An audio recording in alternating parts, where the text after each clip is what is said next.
Assalamualaikum warahmatullahi wabarakatuh. Ya apa kabar dulur-dulur? Muga sehat kabeh ya. Dan alhamdulillah tidak terasa 2021 sudah mau berakhir. Ini sudah di penghujung tahun. Mbok awake dhewe ketemu manis tahun mana ya, Rek? Alhamdulillah, masya Allah ya. Cepat sekali waktu berlalu dan ini jadi momen yang paling baik bagi kita untuk melakukan muhasabah akhir tahun. Jadi kalau di dalam ayat Allah menyampaikan a'udzubillahi minasyaitonirrajim, bismillahirrahmanirrahim, ya ayyuhalladzina amanu taqullaha wal tandur nafsum ma qaddamat lighad wattaqullaha innallaha khabirum bima ta'malun. Yang artinya ya ayyuhalladzina amanu, ya orang-orang yang beriman, ittaqullah, ya, bertakwalah kalian kepada Allah, wal tandur nafsum ma qaddamat lighad, dan perhatikanlah nafsun diri kalian ma qaddamat lighad, ya, perhatikanlah apa yang telah kalian perbuat. Lighad itu untuk godin, itu kan untuk besok gitu. Jadi perhatikanlah apa yang sudah kamu lakukan untuk hari esokmu, berarti apa, akhirat kan gitu ya. Nah kemudian wattaqullah, dan bertakwalah kalian kepada Allah, innallaha khabirum bima ta'malun, sesungguhnya Allah menyukai orang-orang, sesungguhnya Allah maha tahu atas apa yang kalian kerjakan. Nah ini ayat surat Al-Hasr ayat 18, nanti bisa dicek ya teman-teman sekalian, sahabat muslimah. Nah kalau kita lihat di dalam tafsir ya, tafsir dari Imam As-Sa'di ya, beliau menjelaskan ayat ini menjadi pangkal dalam muhasabah diri. Jadi tadi kan kita diingatkan orang-orang yang bertakwa itu kalian tuh harusnya berpikir ya, senantiasa bermuhasabah setiap kali. Bahkan ada banyak petunjuk yang hadis yang menyatakan bahwasanya kita itu muhasabah itu setiap hari ya. Mungkin kalau malam gitu ya, malam mau tidur itu setino mau aku lapo ae ya, Rek ya, aku mau sing lakoni opo ae, dosa tak gak ya iku mau gitu. Jadi setiap hari nggak nunggu muhasabah iki nek akhir tahun ini gitu ya, atau ngenteni nek posoan ya gak ngono ya. Jadi muhasabah itu baiknya ya kita lakukan setiap setiap hari. Nah, dan gak kasep lah istilahnya ya. Nah seperti itu. Nah kalau di dalam tafsir As-Sa'di tadi ya, bahwasanya setiap orang itu harus selalu evaluasi diri. Jika dia melihat kekeliruan, dia segera mengoreksi. Jadi nek jenenge keliru iku ya ngerti nek ngono iku gak ilok dilakoni ya mandek ya berhenti, jangan dilanjutkan, jangan diulangi lagi kesalahan yang sama, jangan sampai kita masuk ke lubang yang sama. Dan kemudian apa, ketika kita sudah melakukan satu perbuatan yang tidak diridhoi Allah, maka ya segera bertaubat ya, bersungguh-sungguh berpaling dari apa yang bisa mengantarkan kepada perbuatan yang tidak diridhoi oleh Allah tadi. Nah, jadi jika dia menilai dirinya banyak kekurangan dalam melaksanakan perintah Allah, maka dia segera mengerahkan segala kemampuan untuk menjalankan ketaatannya, meminta pertolongan kepada Tuhannya untuk menggenapkan, menyempurnakan dan memperbagus amal ibadahnya. Dan kemudian ini menurut tafsir As-Sa'di, dia membandingkan karunia dan kebaikan Allah pada dirinya dengan segala kekurangannya di dalam beribadah. Jadi kita itu membandingkan, Allah itu sudah memberikan kita itu nikmat yang luar biasa, nikmat iman, nikmat sehat, nikmat keluarga, punya anak-anak yang solih-solihah, suami yang solih juga, keluarga yang baik, kehidupan yang ya masih gak sugiku ya cukup gitu ya. Nah itu sesuatu termasuk juga ini ya, seringkali yang kita itu tidak atau kurang bersyukur tuh sehat, nikmat sehat ya, seisok melaku meripate ya, seisok bisa melihat dengan jelas, kita bisa berbicara, bahkan yang paling ini adalah kita bisa bernapas. Itu yang seringkali kita itu lupa untuk bersyukur. Nah kesyukuran kita terhadap nikmat yang diberikan Allah itu ya kita perbandingkan dengan, jadi karunia nikmat yang diberikan Allah kita perbandingkan dengan amal kita. Apa sih amal kita? Iki awake dhewe wis ngamalno apa? Wis nglakoni apa kok cik abote sih dikongkon taat, kok berat sekali ya untuk melakukan ketaatan. Kadang-kadang kita diminta untuk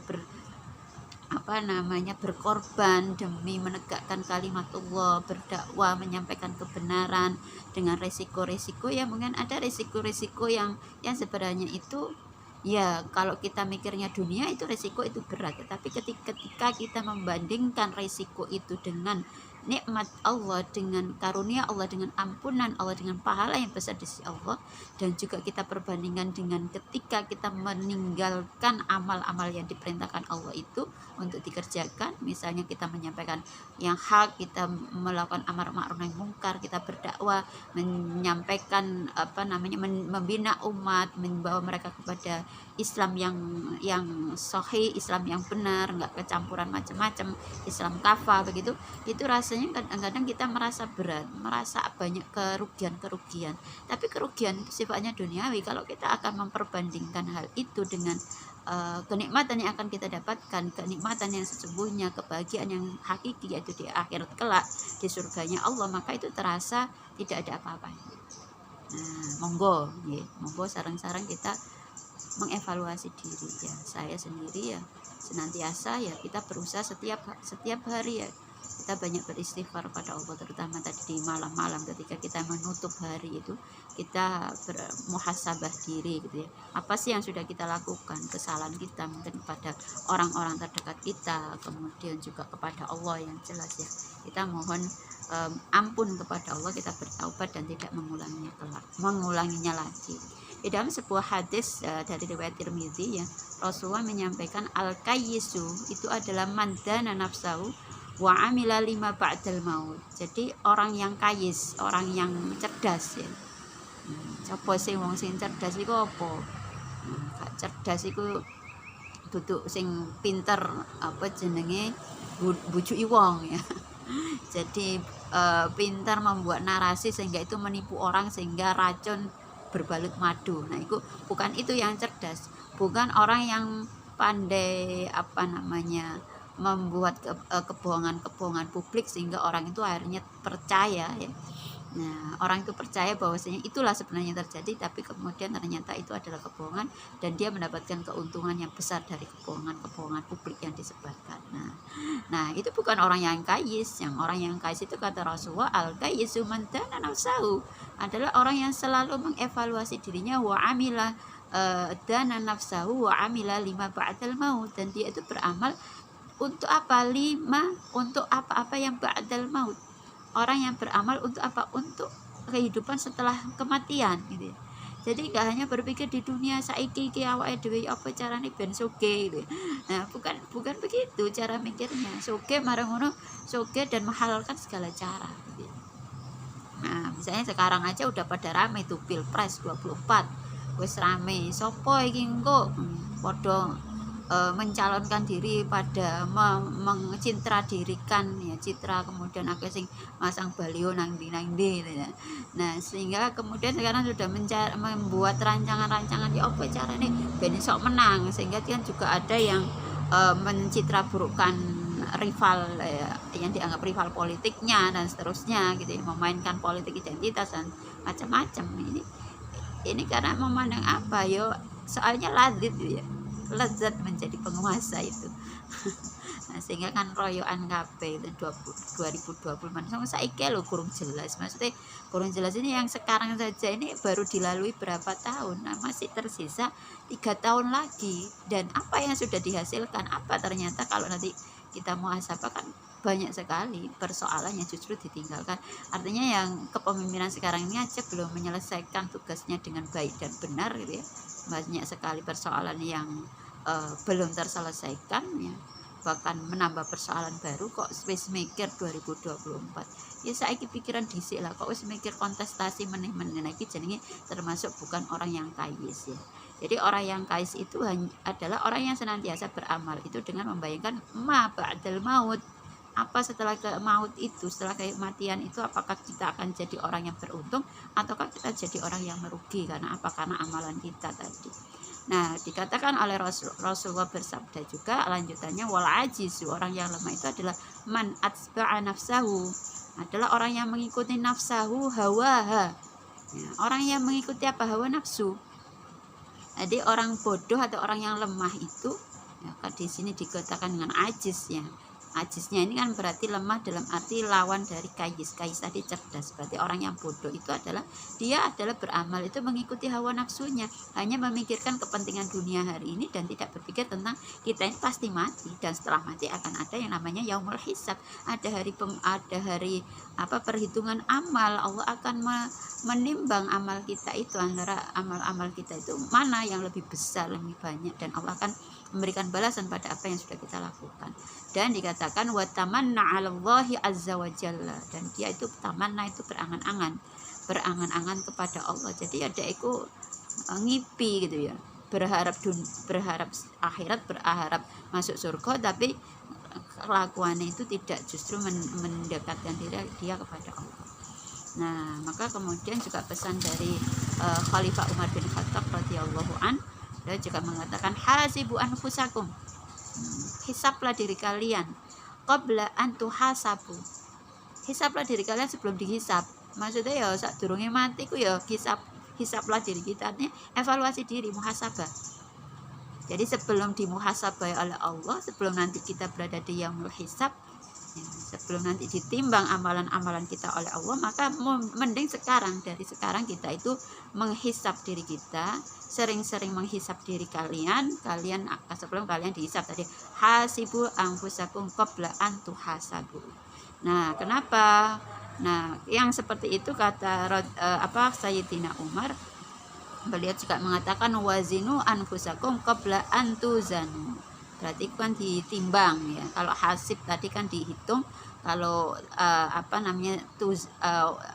wazana itu zinu itu adalah ditimbang ya. Beda-beda kata gitu ya. Nah, jadi timbanglah. Jadi kayak kita nakar beras, nakar gula gitu ya, ditimbang gitu ya. Maka timbanglah amal kalian sebelum kalian ditimbang amalnya antara yang baik dan yang buruk. Nah, yang demikian itu kata beliau fa innahu ahwanu alaikum, yang seperti itu akan memudahkan kalian, meringankan kalian nanti di akhirat. Kenapa? Kan di dunia kita sudah sering menimbang amal kita. Ya Allah, kok aku akeh dosa nih. Ya Allah, kok aku akeh salah. Ya Allah, kok aku akeh maksiat. Ya Allah, masyaallah, astagfirullahaladzim, wis aku ndang tobat. Nah, itu termasuk menimbang-nimbang usia kita ini jatahnya berapa tahun sih di dunia, dan dari waktu yang kita punya yang sudah kita lampaui, misalnya kita sudah melampaui 30 tahun, 40 tahun, bahkan yang sudah 50 atau 60 tahun, itu ternyata dari sekian puluh tahun yang kita lalui itu ake opo nih sih, ake maksiate, ake taate gitu ya. Apakah dari sekian tahun itu kita memang sudah menghabiskan waktu-waktu kita itu untuk beramal ya, untuk kehidupan ba'dal maut, ataukah justru waktu-waktu kita sekian puluh tahun itu justru ternyata kita habiskan untuk melakukan kemaksiatan kepada Allah. Nah, itu yang dimaksud dengan timbanglah ya. Karena yang seperti itu akan ahwanu, akan meringankan kelak nanti di hari hisab yang sesungguhnya ghadan ya. Jadi fa innahu ahwanu alaikum fil hisabi ghadan, nanti pada hari kiamat nanti. Nah, sehingga sahabat muslimah rahimakumullah, kita ini menjadi satu peringatan bagi kita untuk monggo ya, kita semua menghisap diri kita ya, mengevaluasi diri supaya kita jangan jadi orang yang merugi karena melewatkan waktu-waktu kita, melewatkan usia kita ya, untuk tidak dengan dipenuhi dengan amal-amal soleh yang diridhai Allah ya. Al-waqt kasayf ya, kata Sayyidina Umar karamallahu wajah, bahwasanya al-waqt atau waktu itu kasayf, seperti pedang. Pedang itu dikatakan juga bahwasanya pedang itu gunakanlah pedang itu untuk melakukan kebaikan, karena pedang itu kalau nggak dipakai dia akan memotongmu. Nah, jadi na'udzubillah, jangan sampai kita dipotong oleh waktu. Dipotong oleh waktu itu maksudnya kita itu disembelih oleh waktu dengan apa? Akhirnya kita kalau di dalam penjelasan para ulama itu kita itu akan diputus dari kehidupan ini. Kenapa? Karena diputus maksudnya kita disembelih itu adalah karena kita itu menjadikan waktu itu berlalu begitu saja, sementara kita tidak mendapatkan kebaikan dari waktu-waktu itu. Karena apa? Kita gunakan untuk memperbanyak amal-amal soleh kita, untuk menjalankan ketaatan kepada Allah Ta'ala. Nah, di samping muhasabah diri yang juga perlu kita lakukan adalah muhasabah terhadap kondisi umat hari ini. Karena kenapa sih kok harus peduli urusan umat? Ngapain sih wong ngurusi awake dhewe wis pusing kok ngurusi umat tuh. Jangan lupa apa yang terjadi pada diri kita itu tidak lepas dari kondisi masyarakat di mana kita hidup. Kenapa kondisi kita sekarang susah ya? Misalnya kita cari nafkah itu susah gitu ya. Kita itu kerja itu susah ya kan karena kehidupan yang ada ini, karena tidak diatur oleh aturan yang itu mengacu kepada apa yang ditetapkan oleh Allah Ta'ala. Misalnya pengelolaan baru-baru ini saya baca ya bahwasanya nanti Pertalite sama premium sama Pertalite akan dihapuskan. Nek premium anjan wis hilang ya beberapa. Ini kan hanya ada SPBU atau ada SPBU tertentu saja lah yang ada premium. Di kebanyakan itu hanya ada Pertalite sama Pertamax dan yang lainnya itu. Nah, sementara ini ada desas-desus ya. Desas-desus ya. Ada isu yang sangat santer dan kayaknya memang iya, cuma katanya direkturnya belum tahun ini, belum 2022, masih tahun nggak tahu gitu ya. Tapi ada wacana memang Pertalite akan dihapuskan karena mungkin oktannya itu masih kurang tinggi gitu ya. Masih menimbulkan efek pencemaran udara katakanlah begitu ya. Nah, tetapi kan ya dipikirin dhisik lah nek apa menghapus iku gitu ya. Karena apa? Karena efek dominonya juga akan besar kan ketika Pertalite yang kemarin saja orang dipaksa untuk beli Pertalite yang lebih mahal dari premium dan seterusnya. Sekarang Pertalite-nya sendiri juga akan dihapus. Berarti harus beli Pertamax. Kira-kira uang-uang itu kuat tuku gitu ya. Maksudnya itu yo nek dipaksa nek memang harus beli itu ya akhirnya memang harus beli sih. Tetapi kan ini hanya mengurangi kan. Artinya juga akan menaikkan harga jual produk, kemudian karena ongkos transportasinya dan seterusnya. Nah, sementara ini kita bicara soal itu adalah harta milki amah. Kalau dalam Islam ada namanya milki amah. Harta milik umum harusnya tidak kemudian dikelola seperti kita mengelola harta milik pribadi, dan itu tidak boleh dikuasakan kepada perusahaan, harus dikelola negara, tidak boleh diprivatisasi, harusnya dikelola negara sehingga nanti memang bisa ditekan benar dan negara itu juga nggak jualan sama rakyatnya. Ini salah kabeh. Wes kemudian harta milik umum diprivatisasi, kemudian swasta diundang untuk mengelola, akhirnya ya mereka dodolan jenenge ngelola ya ndolek badi lah. Nek wis ndolek badi ya apa ya didol nang ngene rakyat, padahal kok sakjane hak rakyat atau itu hartanya rakyat. Nah, kemudian negara ya cuma jadi operator doang gitu, bukan jadi pengelola, sehingga ya akhirnya ketika mereka jadi pengelola sendiri pun karena dengan prinsip mereka adalah pedagang ya, bukan roin atau pengurus rakyat. Nah, pengembala kalau di anunya itu ya. Jadi dia yang pengurus yang ngurusi rakyat dan melayani rakyat, tidak dengan prinsip itu, tapi prinsip kalau hari ini namanya reinventing government, sehingga memang negara itu ya cuma sebagai tadi fasilitator atau yang mengoperasikan dari sisi ya kamu yang ngelola sana, kamu ngelola situ, kamu yang begini, ya cuma gitu aja gitu ya. Nah, sehingga akhirnya apa dampaknya tadi? Dampaknya kehidupan kita susah. Sehingga ya panjenengan kita semua tidak bisa memisahkan atau mengatakan alah ngurusi awake dhewe susah kok ngurusi wong akeh urusan negara, wis kono dipikir wis ana sing mikirin dhewe. Tidak bisa begitu. Kenapa? Karena urusan kehidupan kita itu akan dipengaruhi dengan urusan negara tadi, gimana negara itu diatur. Makanya ya kudu melok ngamati, melok memantau, melok ngelingno, melok muhasabah, melok ngoreksi, ngeritik dan seterusnya, itu wajib dan itu diwajibkan oleh agama kita. Nah, kemudian misalnya contoh aja, panjenengan semua punya anak, wis anak dididik api-api, wis dikongkon tahfidz, dikongkon wis diajari sing api-api lah ya apa taat syariat, tapi mari ngono kok jadi gejeng ini ya anakku, kenapa kok anak saya jadi nakal begini ya? Kenapa ya? Karena dia bermain dengan teman-temannya lah, teman-temannya kan ya macam-macam. Mari ngono sekolah, ke sekolah juga gurunya sendiri belum tentu gurunya itu baik, atau gurunya sudah baik tapi kurikulumnya nggak baik, dipaksa untuk menyampaikan tentang materi-materi yang bermuatan moderasi beragama gitu kan, ya ruwet gitu loh. Akhirnya anak yang sebenarnya kita didik dengan baik lah kan nggak mungkin kan semuanya harus di homeschooling semua ya dia kan juga butuh sosialisasi, dia perlu melihat dunia luar, karena dia butuh sekolah lah. Masuk juga homeschooling universitas kan nggak mungkin. Nah, anak-anak kita yang jadi mahasiswa pun dia akan bertemu dengan lingkungan yang di situ sangat banyak sekali pemikiran-pemikiran yang tidak sesuai dengan syariat itu bertebaran dan disosialisasikan ya, disampaikan di media apa ketika mereka kuliah. Kemudian juga kita bersosmed, di sosmed juga bertebaran berbagai macam pemikiran-pemikiran, ide-ide gitu atau ajaran-ajaran yang itu bisa jadi tidak sesuai dengan syariat. Nah, maka kita tidak boleh menjadi orang-orang yang egois, hanya mikirin diri sendiri dan tidak mau berpikir tentang urusan umat atau berpikir skala keumatan. Karena juga Rasulullah mengingatkan kita itu kaum muslimin itu masalul mukminina fi tawadihim wa tarahumihim dan seterusnya, itu kita itu seperti udwun kita itu seperti anggota tubuh kita itu kan ada kepala, ada kaki dan sebagainya. Kita seperti satu tubuh ya, ada yang jadi kepala, ada yang jadi kaki ya, ada yang jadi tangan gitu. Kita itu adalah inamal mu'minun wal ikhwah, kita itu satu, kita bersaudara. Dan tadi ibaratnya kalau kita itu antara mukmin satu dengan yang lain itu dalam mengasihi, saling menyayangi, itu kita itu sebagai satu tubuh. Kalau satu bagian itu sakit, maka yang lainnya akan merasakan, meresponnya dengan demam misalnya ya, badannya jadi panas, ada apa, itu kan biasanya kalau kita semua itu sakit ya, sakit kepala, sakit demam, kok moro-moro panas ya awakku, berarti akan ada yang nggak beres di dalam tubuh kita itu warning gitu. Mekanisme yang diberikan Allah ya, membuat kita itu akhirnya kemudian warning, kok awakku produk gerges ini ya, nah berarti kan ada yang bermasalah di dalam tubuh kita itu. Nah itu kaum muslimin juga seperti itu. Maka dari itu ya kita harus senantiasa muhasabah, apa sih sebenarnya yang terjadi pada umat hari ini.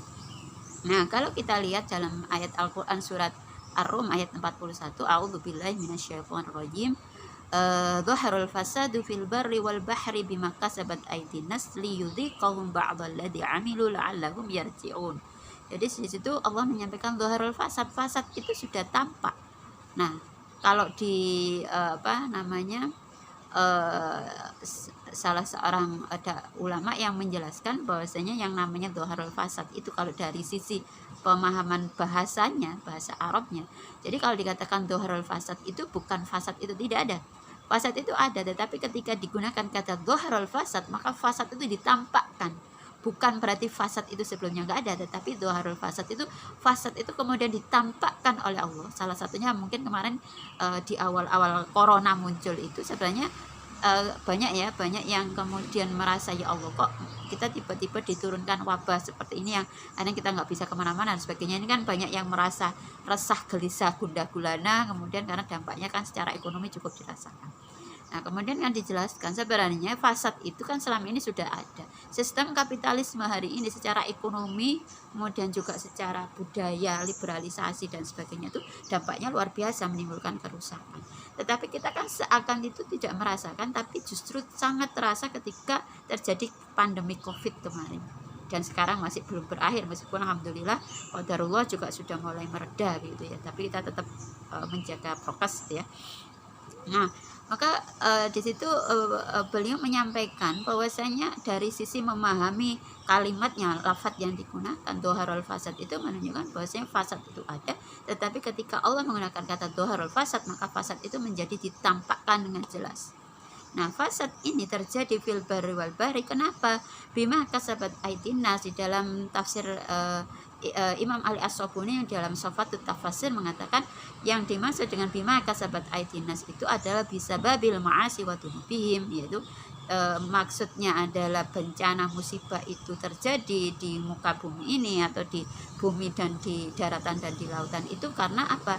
Bisa babil ma'asi wa dunubihim, karena sebab kemaksiatan dan dosa-dosa manusia kepada Allah Ta'ala. Nah sehingga kemudian kita misalnya kapan hari ada erupsi Semeru gitu ya. Nah ada kan di situ juga waktu beberapa hari kemudian ada yang serombongan ulama yang datang ke Dewan, ke DPR, yang melakukan muhasabah ke Dewan ya. Beliau mengatakan yang ada cerita terkait dengan Gunung Semeru itu ada orang yang melakukan kezaliman kepada seorang Habib yang di daerah sana. Sampai di Habibnya itu ya, dia sebelumnya beliau ini diminta untuk menempati sebuah rumah, kayak kalau tidak salah itu rumah wakaf begitu. Nah kemudian dari keluarga yang mewakafkan itu dia diusir dari rumah itu gitu ya. Sehingga sampai ya namanya diusir ya terus pindah nangdi gitu ya, ibaratnya kan begitu. Nah tidak lama kemudian terjadilah apa yang ini, dan katanya juga di situ juga ada banyak kemaksiatan orang-orang itu yang di daerah sana lah, wallahu alam ya, saya apa faktanya seperti apa. Nah ini ada katanya demikian. Dan kita juga ingat juga pada waktu yang bencana di Palu gitu ya, waktu itu yang Allah bisa faktanya terjadi itu tanah bergerak seperti itu, bahkan ada kebun yang dipindahkan dari sisi sana pindah ke sisi situ gitu ya. Masya Allah, ada juga saksi yang sempat ketemu dengan teman itu, yang dia termasuk orang yang sempat masuk ke dalam tanah dan kemudian diangkat lagi oleh Allah. Masya Allah, subhanallah ya. Nah ini fakta-fakta, dan ternyata memang ada fakta di mana ada daerah-daerah, ada kampung atau tempat-tempat yang itu terjadi misalnya tempat istilahnya warung remang-remang atau apa, yang di situ ada transaksi yang haram gitu ya, ada judi, ada main perempuan, ada perzinaan dan seterusnya. Nah hal-hal seperti ini yang kita lihat bahwasanya pada satu kondisi ketika kemaksiatan itu terjadi, Allah itu pada akhirnya juga akan mengizinkan ya bumi itu mengeluarkan tadi yang melalui gunung-gunung, kemudian bumi itu bergerak atau terjadi tsunami dan sebagainya itu. Masya Allah, makanya Allah juga mengingatkan kita jagalah wattaku ya, maka peliharalah diri kalian itu dari apa, dari wattaku fitnatal la tusibanna alladziina dzalamu minkum khassah. Maka jagalah diri kalian jangan sampai Allah menimpakan fitnah. Ya, fitnah ini adalah bencana, yang bencana itu tidak akan turun hanya menimpa orang-orang dolim saja di antara kalian secara khusus. Nah seperti itu. Nah sehingga kembali ke sini tadi, doharul fasad tadi, maka kita menjaga bahwasanya fasad itu terjadi hari ini, dan ketika kemudian Allah tampakkan, kemudian dengan Allah turunkan dalam bentuk bencana-bencana yang tidak terkendali, itu kan kayak bencana gunung meletus dan tadi tsunami gitu ya, atau gempa, itu kan tidak bisa kita kendalikan gitu ya. Yang bisa kita lakukan kan mitigasi bencana. Nah tapi ada bencana yang kayak banjir. Nah banjir itu kan karena ulah kita sendiri gitu ya. Itu sebenarnya ulah tangan manusianya dari sisi tidak mengatur atau buang sampah sembarangan, menebangi pohon-pohon yang harusnya daerah resapan kemudian dibuat jadi mall, jadi perumahan, sementara daerah resapannya hilang dan seterusnya, kemudian penggundulan hutan dan seterusnya. Nah ini bentuk-bentuk manusia itu melakukan kerusakan, tidak mengatur bumi ini dengan baik, ya akhirnya tadi dikatakan bisa babil ma'asi wa dunubihim, termasuk itu dosa-dosa atau kita tidak mengelola apa yang dititipkan Allah kepada kita itu dengan pengelolaan yang benar, maka itulah terjadi banyak kerusakan. Nah hafati fila rahimakunallah, maka kalau kita mau muhasabah hari ini ya, kita ini negeri yang mayoritas muslim, tetapi masalah kita yang pertama tadi adalah kita ini adalah orang-orang yang a'rad ya. Kalau di dalam ayat juga disampaikan a'udzubillahi minasyaitonirrajim wa man a'rada an dzikri fa inna lahu ma'isatan dhanka wa nahsyuruhu yaumal qiyamati a'ma. Jadi kondisi kita ini a'rad hari ini itu dalam kondisi ma'isatan dhanka. Kehidupan kita sempit. Kita lihat saja ya, bahwasanya kita itu secara negara saja utang kita itu bertumpuk ya. Utang kita itu ada sudah nyampe 6.000 triliun ya kalau tidak salah. Sehingga kalau ada bayi lahir procot itu utangnya nanggung utang 24 juta, 24 juta. Tadi kalau dibagi antara 6.000 triliun itu dengan penduduk Indonesia itu ya, 6.000 triliun rupiah dibagi dengan penduduk Indonesia yang 200 berapa sekarang, 270 juta atau berapa ya sekarang itu.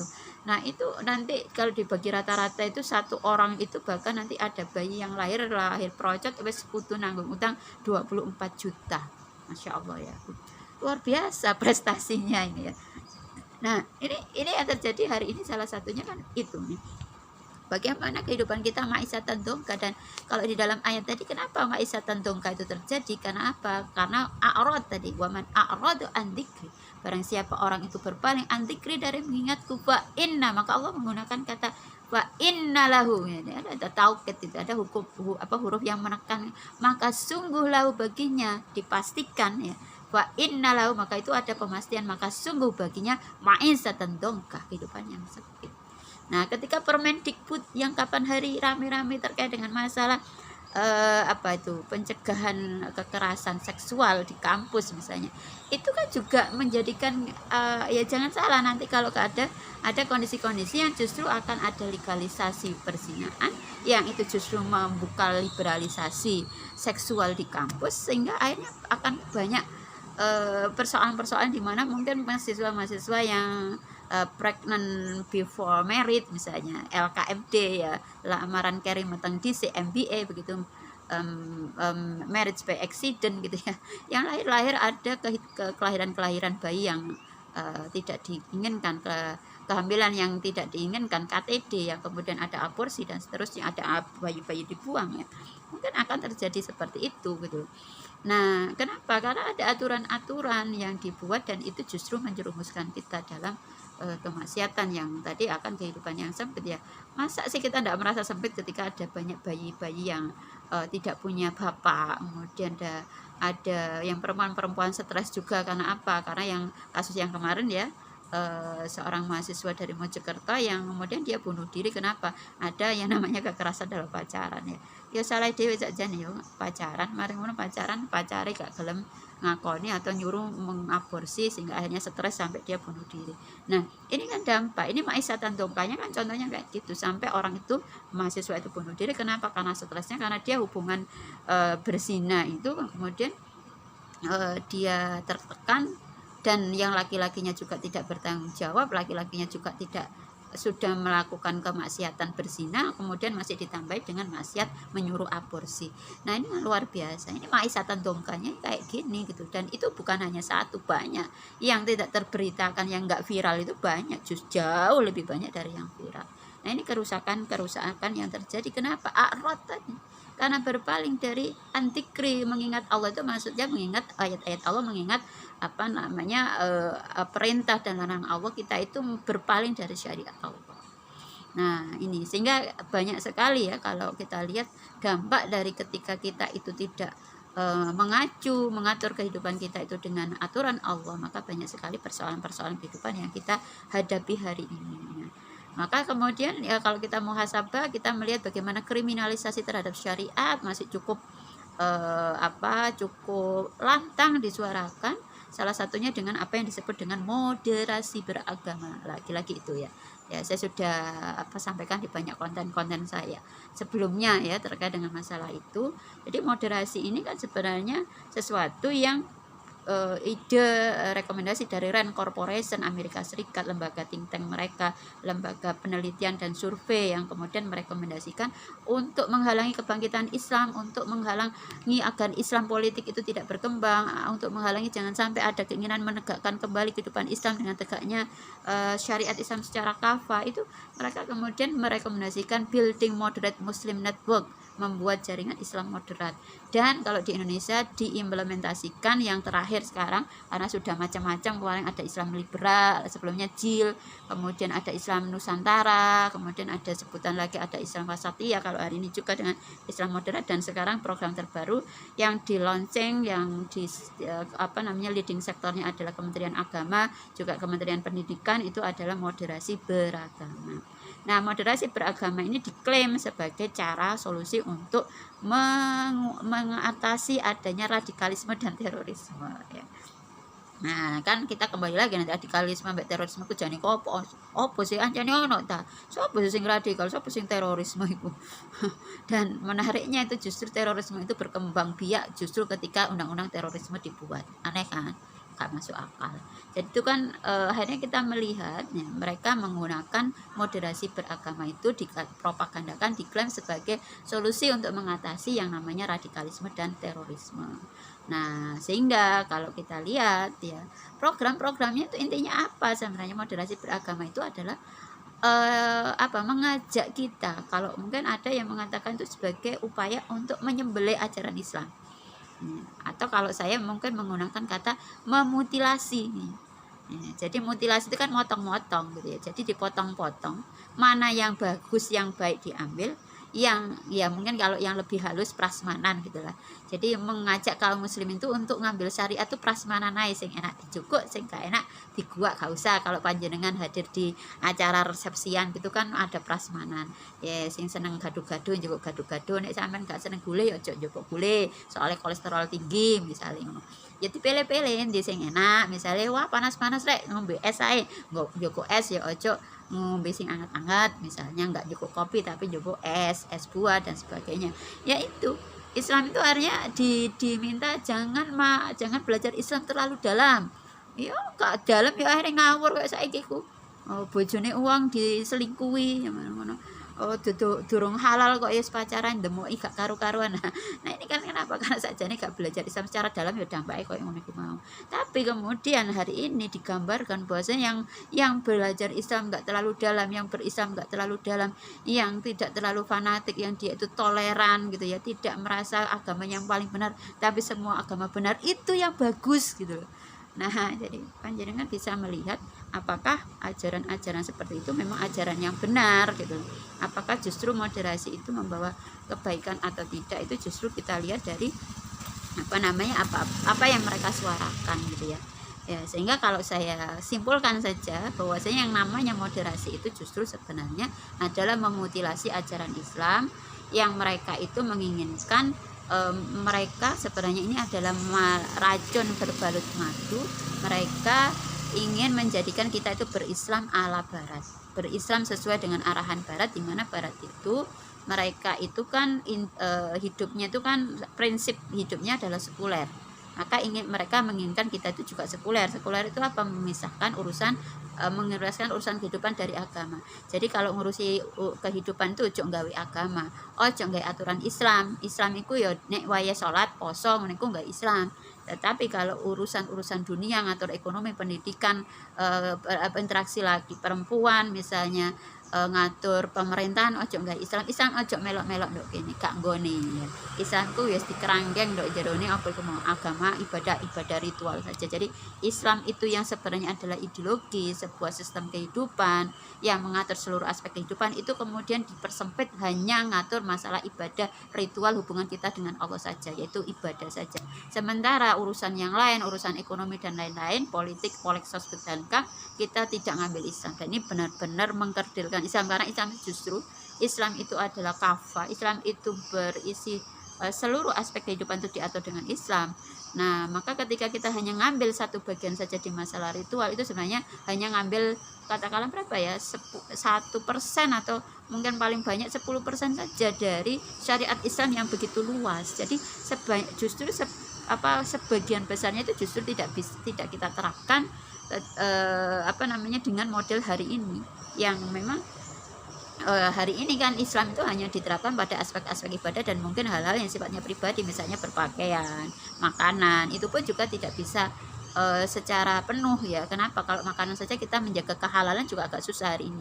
Ya kan, kita butuh perangkat negara untuk memastikan apa yang kita konsumsi, yang kita beli di supermarket itu adalah halal semua ya kan. Nah, sehingga itu juga tidak bisa terjaga dengan baik. Nah, sehingga sebenarnya ketika kita mengikuti arahan barat untuk hanya mengambil Islam itu pada aspek-aspek tertentu saja, maka sebenarnya kita pada hakikatnya meninggalkan sebagian besar dari syariat Allah itu. Karena Islam itu bersifat syamil ya. Islam itu sempurna, mengatur seluruh aspek kehidupan, dan kalau kita ngambil hanya bagian yang tadi hanya digunakan seperti agama Nasrani atau Yahudi yang itu sifatnya adalah mengatur urusan ritual kita dengan Allah saja, peribadatan, maka itu sebenarnya memang memutilasi sebagian besar. Jadi kalau misalnya menungso iku ya cuma dijupuk apa ya, mungkin sirai tok gitu, atau mungkin tangane tok ya. Tapi sing liyan-liyane iku gak digawe ya namanya kan, jadi namanya bukan manusia lagi kan. Begitu juga dengan Islam, ketika Islam itu hanya diambil satu bagian saja dan justru sebagian besarnya ditinggalkan dan tidak diterapkan, itu namanya bukan Islam lagi kan, akhirnya jadi bisa seperti itu gitu. Nah, maka kan ini satu kalau kita lihat moderasi itu intinya ke sana, yaitu mengajak kita untuk ya. Jadi moderasi beragama sebenarnya kan mengelabui umat untuk ya hanya nanti menjadikan de-islamisasi atau sekularisasi terhadap Islam, yang itu memang sesuai dengan arahan barat menginginkan Islam itu hanya berada di ranah itu saja. di ranah private, tidak di ranah publik. Nah, kemudian di barat sendiri juga mengembangkan apa yang disebut dengan pluralisme. Maka juga Islam juga dikembangkan hari ini, syariat itu, ajaran Islam dikembangkan untuk tidak boleh mengatakan bahwasanya inna dina indallahil Islam. Jadi tidak boleh fanatik bahwasanya Islam tok sing bener iku gak oleh kemudian nyalah-nyalahno agama liya. Sehingga yang sekarang itu kan yang namanya toleransi itu kayak menjadi agama baru. Apapun yang dianggap itu melanggar atau dianggap intoleran kepada agama lain, maka itu adalah salah, harus disesuaikan dengan, jadi kayak menjadi nilai yang harus dijunjung tinggi itu adalah toleransi. Jadi kalau kita itu mengajak orang lain yang agama lain itu katakanlah yang waktu itu ya tadi kita evaluasi dalam setahun ini ada dulu kejadian yang para pelajar muslimah yang diharuskan di Padang itu untuk memakai jilbab, memakai kerudung, ya waktu itu juga non muslimnya juga harus memakai itu karena itu peraturan sekolah, peraturan pemerintah ya, pemerintah Kota Padang waktu itu kan ditentang, dianggap bahwa itu namanya aturan yang intoleran. Nah, maka ketika kita melakukan hal itu yang sebenarnya itu adalah perintah Allah, bagi seorang muslim itu wajib menutup aurat, memakai jilbab, ya menggunakan kerudung. Nah, sementara orang-orang kafir itu kan sebenarnya dia nggak dosa ketika dia pakai kerudung. Nah, intolerannya itu kan gimana? Intoleran kepada orang kafir, kita dikatakan intoleran kepada orang kafir, tetapi kemudian kita jadi melanggar syariat dengan apa? Padahal memang harus diwajibkan untuk menutup aurat, kita malah membebaskan anak-anak itu untuk nggak pakai kerudung, nggak ada masalah, nggak boleh memaksakan. Bahkan peraturan SKP-nya kan sempat keluar tuh ya, coba kayaknya kemarin dibatalkan oleh MK atau gimana ya, tapi yang sempat keluar kan SKP 3 menteri yang nggak boleh memaksa anak didik dimanapun berada itu untuk menggunakan pakaian-pakaian yang itu dengan paksaan untuk menggunakan tadi misalnya pakaian agama tertentu itu. Nah, ini kan luar biasa, dan itu bagian dari moderasi hari ini itu tadi mengangkat atau mengedepankan nilai yang disebut keberagaman dan toleransi. Dan kita itu diminta juga, kalau sempat saya ini kan juga di video saya sebelumnya, ada yang namanya modul Nusantara di kampus ya. Jadi ada pertukaran mahasiswa itu dengan modul Nusantara itu kan juga kita diajak untuk mendatangi tempat-tempat agama lain supaya kita itu jadi toleran kepada agama lain. Nah, ini kan kacau gitu loh. Padahal kalau Islam kan sudah jelas batasannya itu lakum dinukum waliyadin gitu. Dalam Islam itu jelas bahwasanya bagimu agamamu, bagiku agamaku. Jadi ibaratnya kalau sekarang ini banyak yang membuat analogi itu seperti aku seneng kopi, awakmu seneng teh. Ya wes, ya awakmu ngombe teh, aku ngombe kopi, gak usah dicampur-campur. Ya misalnya kopimu tak campur ndok tehku, tehku tak campur ndok kopimu, kan jadi gak enak. Kan ya merasa terganggu.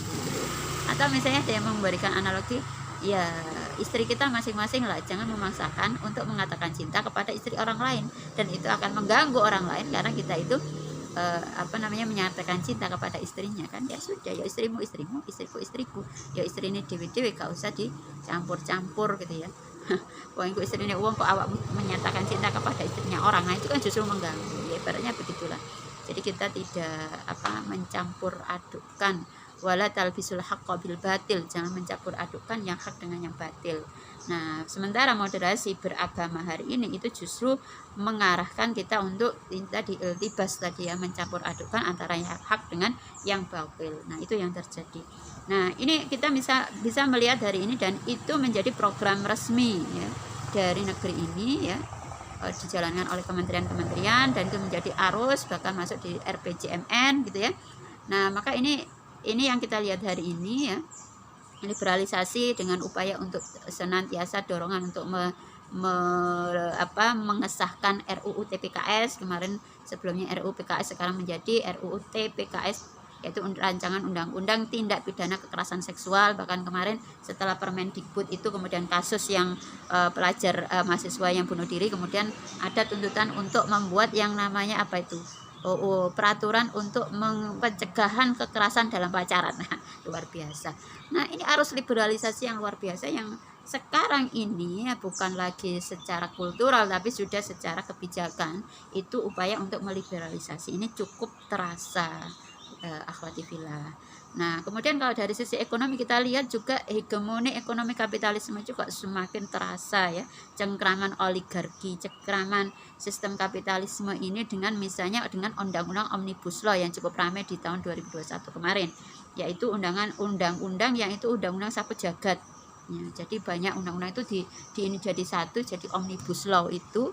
Nah, yang itu kemudian undang-undang cilaka, ada yang mengatakan ya undang-undang bukan cipta lapangan kerja tapi benar-benar membuat celaka ya, karena merugikan buruh ya, kemudian mengancam berbagai sektor semacam sektor pertanian dan seterusnya. Jadi ada banyak kerugian kalau dilihat dari Omnibus Law itu. Yang jelas dia merugikan rakyat banyak, tetapi menguntungkan para oligarki atau para pemilik korporasi. Dan itu sudah di demo besar-besaran pun juga tetap jalan. Kemarin sudah sempat masuk ke MK ya, tapi katanya akan ada waktu revisi sekian tahun ya, dan selama revisi belum selesai maka undang-undang masih berlaku. Jadi istilahnya itu kayak ya setengah hati gitulah, membatalkannya itu setengah hati. Nah, kemudian kita juga secara politik kita bisa melihat bagaimana kita ini jadi jadi rebutan antara Cina. Jadi ada dua poros antara Cina dan Amerika Serikat, dan kita itu ya jadi berada di tengah, kecepit gitu ya. Kecepit di tengah-tengah, jadi dibuat tarik-tarikan antara Amerika dan Cina. Kita melihat apa yang terjadi di konflik di Laut Cina Selatan, kemudian juga kita dari sisi kebijakan, dari sisi permainan politik, dari sisi agen-agennya ini juga antara Cina dengan Amerika Serikat. Nah, kemudian kita di sektor pertambangan kita juga melihat bagaimana penguasaan korporasi-korporasi asing yang mereka memang sengaja diundang gitu ya, diundang oleh pemerintah atas nama investasi untuk datang ke negeri ini dan ikut berinvestasi ya untuk mengelola kekayaan sumber daya alam yang kita punya, termasuk misalnya penguasaan terhadap nikel ya. 70% tambang nikel itu dimiliki perusahaan Cina, sehingga nggak heran kalau di Sultra misalnya ya, salah satu tempat favoritnya ada perusahaan ya, ada perusahaan Cina juga di situ, yang itu akhirnya kita melihat banyak sekali TKA Cina yang setiap hari datang ke provinsi ke Sultra misalnya, atau di tempat-tempat yang lain kita lihat juga banyak TKA Cina itu yang datang, dan itu tidak satu dua tapi puluhan bahkan ratusan datang ke berbagai provinsi yang memang yang sempat mengemukakan dan jadi viral itu adalah di Sultra tadi. Nah, maka kita melihat kalau kita bicara nikel nanti itu adalah bahan juga untuk membuat baterai, untuk kan ke depan dengan alasan bahwasanya kita harus menggunakan energi-energi yang ramah lingkungan, sehingga ke depan itu kan mobil-mobil listrik itu akan menjadi andalan. Nah, akan menjadi andalan. Jadi akan diubah ya mobil hari ini itu dengan mobil-mobil listrik. Dan untuk itu kan butuh tadi baterai-baterai itu, dan salah satu yang juga nanti dibutuhkan untuk kebutuhan itu adalah nikel. Dan sekarang nikel kita itu justru kita kuasakan kepada asing. Batu bara kita kuasakan kepada asing, dan seterusnya, Masya Allah. Jadi kesimpulannya apa? Kesimpulannya bahwasanya kehidupan kita tidak baik-baik saja, akhwatillah. Kita tidak dalam kondisi yang baik, sehingga kembali kepada ayat tadi, kita dalam kondisi ma'isatan dongka. Kenapa ma'isatan dongka? Yang jelas karena waman a'rado, karena kita itu berpaling antikri dari mengingat ayat-ayat Allah. Kita tidak mempedulikan syariat Allah, kita mengatur dunia sakarpe udele dewi. Ya, mereka mengatur dunia sekehendak hatinya dengan hawa nafsunya. Maka jangan salah kalau kemudian kehidupan yang sempit, kehidupan yang susah kita dapati hari ini. Sehingga berarti apa yang harus kita lakukan? Ya, muhasabahnya adalah kalau memang kondisi kita hari ini tidak baik-baik saja, kondisi kita ini terpuruk seperti sekarang, kondisi kita tidak dalam ketaatan kepada Allah, yang ketaatan itu bukan hanya pas waya sholat saja, tapi ketaatan dalam ketika jual beli, ketika kita berinteraksi dengan manusia, ketika kita ngatur pendidikan, ketika kita ngatur politik, itu semuanya dalam kerangka ketaatan itu secara kafah. Jadi ya Allah menyampaikan a'udzubillahi minasyaitonirrajim, ya ayyuhalladzina amanu dkhulu fis-silmi kafah. Masuklah kalian itu ke dalam Islam itu secara kafah, gak separuh-paruh, gak sepenggal-sepenggal, ojo koyo prasmanan. Nah, maka dari itu ketika hari ini kita tidak bisa menjalankan syariat itu secara kafah, kita meninggalkan sebagian besar dari syariat itu, menghempaskannya, mengabaikannya, memasukkan dalam laci dan tidak pernah membukanya sama sekali, justru kita mengabaikan itu, dan termasuk kita itu justru berteman dengan orang-orang kafir, dan dengan meninggalkan orang-orang mukmin menjadikan mereka sebagai aulia, sebagai wali-wali kita, dengan menafikan orang-orang beriman, maka ini justru ini mendatangkan amarah, mendatangkan kemurkaan Allah. Maka di akhir penghujung tahun ini mari kita bertaubat. Taubat bukan taubat sendiri saja, tetapi taubat secara komunal, taubat bersama-sama kaum muslimin di seluruh dunia. Adalah kita bertaubat untuk mari kita perbaiki kehidupan kita. Janganlah kita membiarkan hidup dalam kondisi buruk ini terus menerus terjadi dan tanpa kita melakukan apa-apa. Jadi solusinya ya kita kembali kepada syariat Allah. Dengan apa? Ketika sekarang belum eksis, syariat belum diterapkan secara formal gitu ya dalam sebuah institusi, maka tugas kita adalah ayo berjuang, ayo bersama-sama mewujudkan terwujudnya institusi yang akan menegakkan syariat Allah itu secara kafah. Karena apa? Karena itu perintah Allah. Kita tidak boleh kemudian berjalan di muka bumi mengatur kehidupan ini dengan sekehendak kita sendiri. Karena jangan dikira, dalam satu ayat juga dikatakan, apakah kalian mengira kalian itu akan masuk surga sementara ya Allah belum menguji kalian, dan kalian itu merasa bahwasanya kalian itu di hidup ini kemudian kalian tidak dimintai pertanggungjawaban gitu ya. Jangan dikira kita itu kemudian hidup ini bebas bisa senang-senang, tidak ada pertanggungjawaban di hadapan Allah. Maka monggo sarang-sarang kita bertaubat, taubat untuk kesalahan-kesalahan kita secara pribadi, maupun kita bertaubat karena kita berkontribusi pada berlangsungnya kehidupan yang buruk ini dengan kita tidak melakukan perubahan, mengubah sistem hari ini yang buruk, yang penuh dengan kemaksiatan, yang peraturan-peraturannya justru membawa kita jauh dari syariat Allah. Maka ini menjadi tugas tanggung jawab kita untuk melakukan perubahan itu. Bahwasanya Allah, innallaha la yughayyiru ma biqaumin hatta yughayyiru ma bi anfusihim. Nah, sehingga memang kalau kita ingin ada perubahan harus kita usahakan bersama-sama, meskipun itu berat, tapi insya Allah bisa, karena Allah sudah menjanjikan pada akhirnya kaum muslimin itu akan kembali berkuasa di muka bumi ini, dan kekhilafan itu akan tegak kembali. Tetapi tentu kita tidak hanya sekedar menunggu, tidak menjadi orang-orang yang muntador, tidak orang-orang yang sekedar menunggu saja ya kekhilafan itu akan diturunkan oleh Allah, diwujudkan ya terwujud begitu.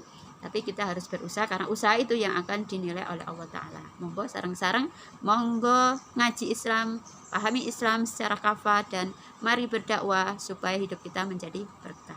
Wa afu minkum istinas siratal mustaqim. Assalamualaikum warahmatullahi wabarakatuh.